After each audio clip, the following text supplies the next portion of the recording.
नमस्कार, मैं हूं अनुज श्रीवास्तव। स्वागत है आप सभी का हमारे खास कार्यक्रम में। आज हम आपको बताएंगे कि योगी के पुलिस से कैसे बदमाश थर-थर कांप रहे हैं, कैसे अपराधी सलाखों के पीछे जा रहे हैं, क्योंकि अब खाकी ने शुरू किया है ऑपरेशन लंगड़ा, जो योगी की पुलिस अपराध कर रहे बदमाशों के पैरों में गोली मार रही है। ऐसे कई अपराधी हैं जो डर बस अपने आप को सरेंडर कर दिया है। तो चलिए हम आपको दिखाते हैं यूपी पुलिस ने कहा और कितने बदमाशों को ढेर किया है।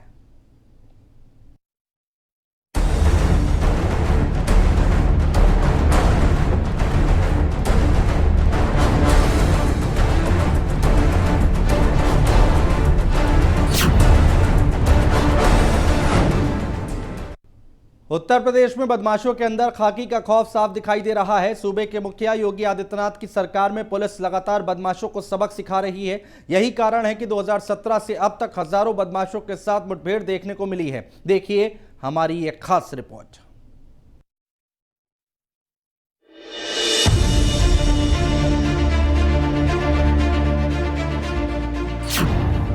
यूपी में थर-थर कांपती अपराधी, ये योगी की यूपी पुलिस है।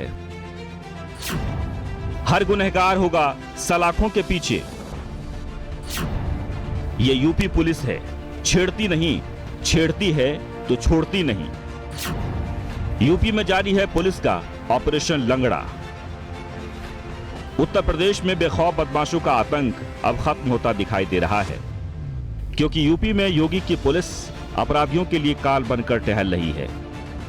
योगी सरकार में हर छोटे बड़े बदमाश या तो सीधे हो गए हैं या तो खुद को सलाखों के पीछे कर लिया है, और जिन्होंने नहीं किया उसे यूपी पुलिस ने एनकाउंटर में ढेर कर दिया। दरअसल यूपी पुलिस इन दिनों एक अभियान चला रही है जिसका नाम है ऑपरेशन लंगड़ा, जिसके तहत बदमाशों को पकड़ने के लिए पुलिस ने मुठभेड़ के दौरान इन सभी बदमाशों को कहीं न कहीं गोली मारी है। इनमें अधिकांश बदमाशों के पैरों में गोली लगी है। उत्तर प्रदेश में जब से सीएम योगी ने कमान संभाली है तब से बदमाशों की खैर नहीं है। एक आंकड़े के मुताबिक यूपी पुलिस ने 8,472 मुठभेड़ों में 3,302 अपराधियों को गोली मारकर घायल किया है। वहीं law and order Prashant Kumar ने कहा कि पुलिस मुठभेड़ों में घायलों की बड़ी संख्या है। अपराधियों को मारना पुलिस का मकसद नहीं है। उन्होंने कहा कि हमारी कोशिश रहती है कि यूपी में अपराधी को सबसे पहले गिरफ्तार किया जाए, जब वो बचकर भागते हैं तब कार्रवाई की जाती है। एडीजी ने कहा, यूपी सरकार की अपराध और अपराधियों के प्रति जीरो टॉलरेंस की नीति है। ड्यूटी पर रहते हुए अगर कोई हम पर गोली चलाता है तो हम जवाबी कार्रवाई करते हैं, और यह पुलिस को दी गई कानूनी शक्ति है। इस प्रक्रिया के दौरान कुछ घायल हो जाते हैं तो कुछ की मौत हो जाती है। हमारे लोग भी मारे गए हैं और घायल हुए हैं। वहीं एक आंकड़े में यूपी पुलिस ने सबसे ज्यादा एनकाउंटर मेरठ में किए हैं। पुलिस के आंकड़ों के अनुसार पश्चिमी यूपी में मेरठ क्षेत्र मुठभेड़ों 2,839 मुठभेड़ हुए हैं, जिसमें 5,288 बदमाशों को गिरफ्तार किया गया है, जबकि 61 बदमाशों की मौत हुई है और 1,547 बदमाश घायल हुए हैं। इसके बाद आगरा में भी 1,844 मुठभेड़ हुए हैं, जबकि 4,878 बदमाशों को गिरफ्तार किया गया है, जिसमें 18 बदमाशों की मौत हुई है और 218 लोग घायल हुए हैं। उसके तीसरे नंबर पर बरेली है, जहां 1,173 मुठभेड़, 2,642 गिरफ्तारियां, 7 मौतें और 299 लोग घायल होने के आंकड़े। अब इन आंकड़ों पर अगर गौर करें तो साफ है कि यूपी में बदमाशों और अपराधियों के लिए कोई जगह नहीं है, क्योंकि जब से यूपी की कमान सीएम योगी ने संभाली है तब से अपराधियों की खैर नहीं है। जो अपराधी पहले खुलेआम लूट, हत्या, चोरी, बलात्कार जैसी घटनाओं को अंजाम देते थे, आज वो थर-थर कांपते हैं। कई ऐसे मौकों पर देखा गया है कि बदमाश खुद अपनी जान बचाकर सरेंडर कर दिया है। Bureau report, news 1 India.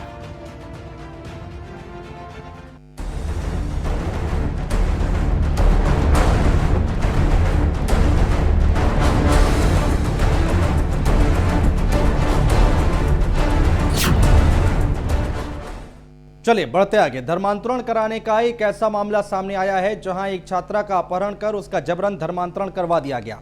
उसके बाद छात्रा के परिवार को भी अपना धर्म परिवर्तन करने की धमकी दी जा रही है।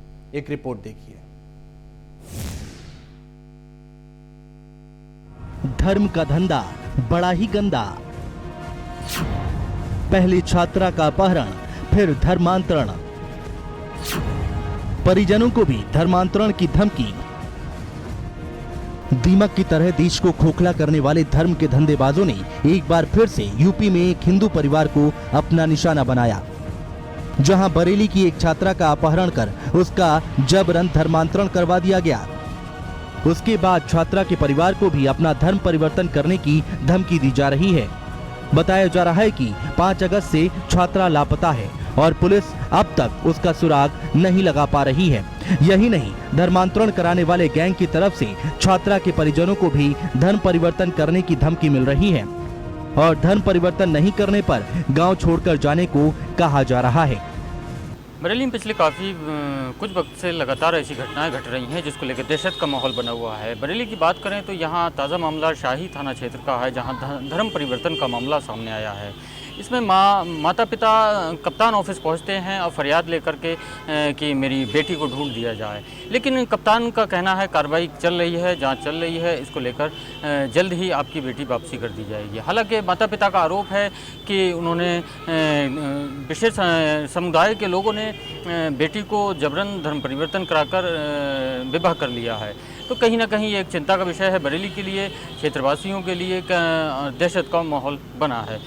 इस घटना के बाद पीड़ित मां और पिता का रो रो कर बुरा हाल है। उन पर इस समय दुखों का पहाड़ टूट पड़ा है। बुजुर्ग माँ बाप ने आरोप लगाते हुए कहा कि बेटी को मुस्लिम समुदाय के कुछ लोग अपहरण करके ले गए। बेटी 5 अगस्त को कुछ सामान लेने के लिए बाजार गई थी और वहीं से कुछ लोगों ने उसका अपहरण कर लिया, जिसके बाद एक रजिस्ट्री आई जिसमें बताया गया कि तुम्हारी लड़की का दरगाह आला हजरत पर धर्म परिवर्तन करवा दिया गया है। छात्रा की माँ बाप का ये भी आरोप है कि आरोपी युवक के मिलने वालों ने उन्हें धमकी दी है कि अब तुम लोग भी इस्लाम कबूल कर लो।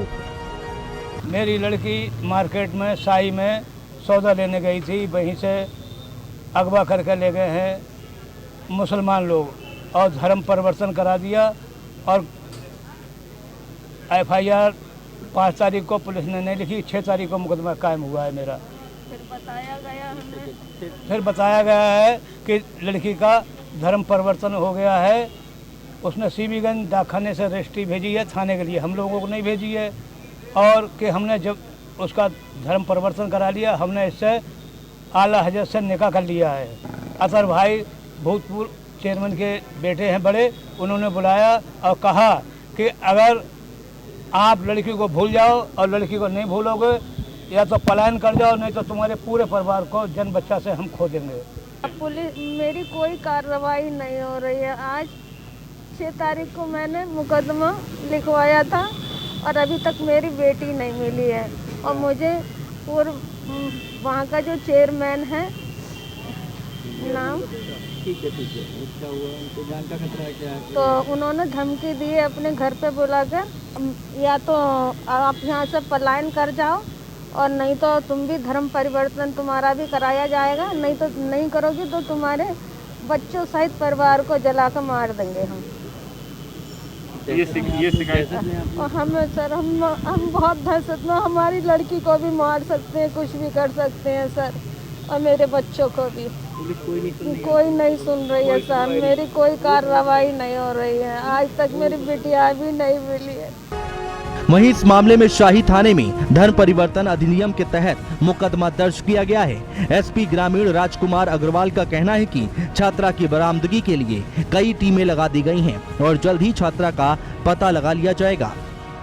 थाना शाही में श्री आत्मानंद रस्तोगी जी ने अपनी पुत्री को कस्बे के ही 2 लोगों द्वारा अपहरण करने के संदर्भ में और एक अन्य अज्ञात के संदर्भ में थाना शाही पर 366, 354 व धर्म परिवर्तन अधिनियम के अंतर्गत मुकदमा पंजीकृत कराया है। इस संदर्भ में जो है एक पत्र भी हम लोगों को जरिए डाक प्राप्त हुआ है और उस पत्र से भी उनके परिवार वाले भी रूबरू हैं। अपहृता की बरामदगी के लिए हम लोगों ने 3 टीमें लगाई हैं।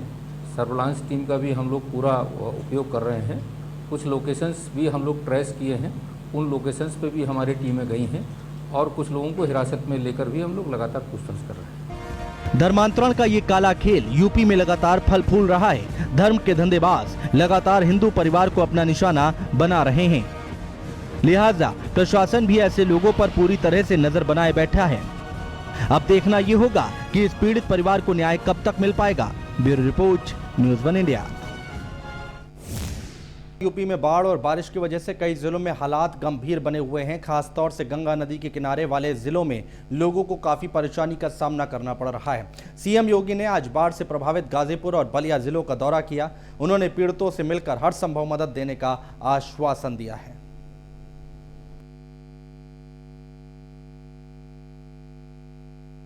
यूपी में बाढ़ का कहर, पानी ने किया लोगों को बेघर, एक्शन में दिखे सीएम योगी।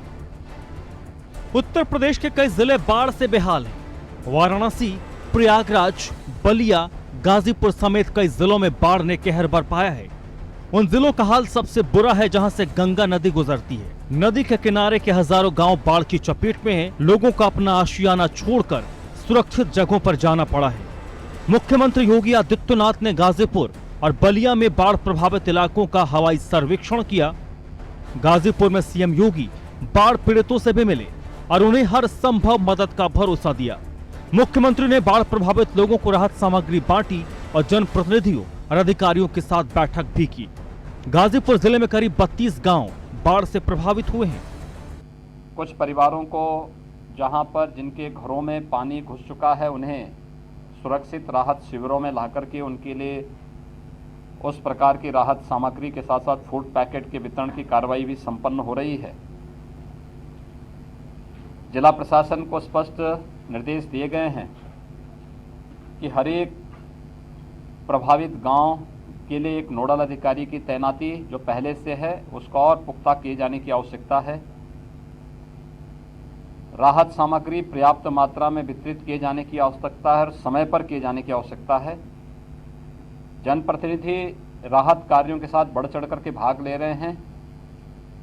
सुरक्षित माहौल में वे उन सभी पीड़ित परिवारों से मिलें, बिना भेदभाव के सबको राहत सामग्री का वितरण करें। पुलिस विभाग से निरंतर पेट्रोलिंग करने, राहत शिविरों में रहने वाली महिलाओं और बालिकाओं की सुरक्षा के लिए महिला आरक्षियों की तैनाती करने, स्वास्थ्य विभाग और पशुपालन विभाग को भी इन सब कार्यों के साथ जुड़ने के लिए कहा गया। मुख्यमंत्री योगी ने बलिया जिले का भी दौरा किया। बलिया जिले में 50 से ज्यादा गांव की 1.5 लाख से ऊपर की आबादी बाढ़ से प्रभावित है। इनके अलावा आधा दर्जन गांव ऐसे हैं जिनमें आबादी तो ज्यादा प्रभावित नहीं है लेकिन फसलें बर्बाद हो गई हैं। जिले में गंगा नदी खतरे के निशान से ऊपर बह रही है। राहत और बचाव के लिए एनडीआरएफ और एसडीआरएफ के अलावा जल पुलिस की तैनाती की गई है। मुख्यमंत्री योगी बलिया में बाढ़ पीड़ितों से मिले, बाद में जनप्रतिनिधियों और अधिकारियों के साथ बैठक कर उन्हें जरूरी दिशा निर्देश दिए। उत्तर प्रदेश के कई जिलों में भी बाढ़ का कहर साफ तौर पर देखा जा सकता है। हमीरपुर, औरैया, जालौन और प्रयागराज में यमुना खतरे के निशान से ऊपर बह रही है। हजारों लोगों की आबादी भटकने को मजबूर है। बाढ़ और बारिश ने जो कहर बरपाया है उसके निशान लोगों के चेहरे पर साफ तौर पर देखे जा सकते हैं। Bureau report, news one India.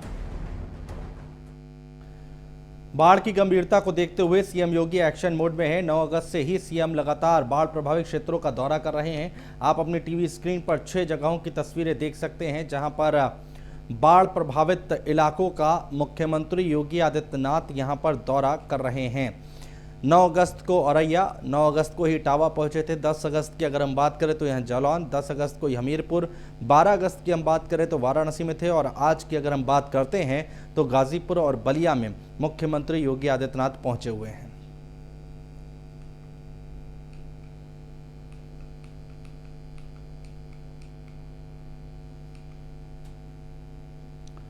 तो ये 6 अलग अलग तस्वीरें हम आपको दिखा रहे हैं मुख्यमंत्री योगी आदित्यनाथ की।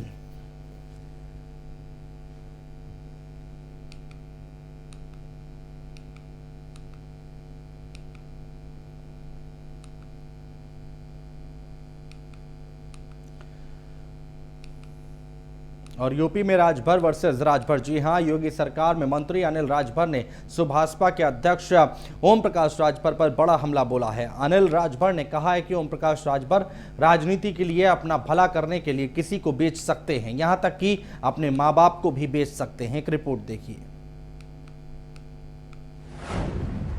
राजभर वर्सेस राजभर। अनिल राजभर का ओपी राजभर पर बड़ा हमला। राजनीति के लिए कुछ भी कर सकते हैं ओपी राजभर। यूपी में चुनाव को लेकर सरगर्मियां जोरों पर हैं। वार पलटवार का दौर लगातार देखने को मिल रहा है। कौन किसके साथ चुनाव लड़ेगा, कौन किसके साथ नहीं लड़ेगा, ये तमाम ऐसे मसले हैं जिसको सुलझाने की कवायद में सारी पार्टियां लगी हैं। तो वहीं सुभाषपा अध्यक्ष ओपी राजभर तमाम चुनावी समीकरण अपने लिहाज से टटोल रहे हैं।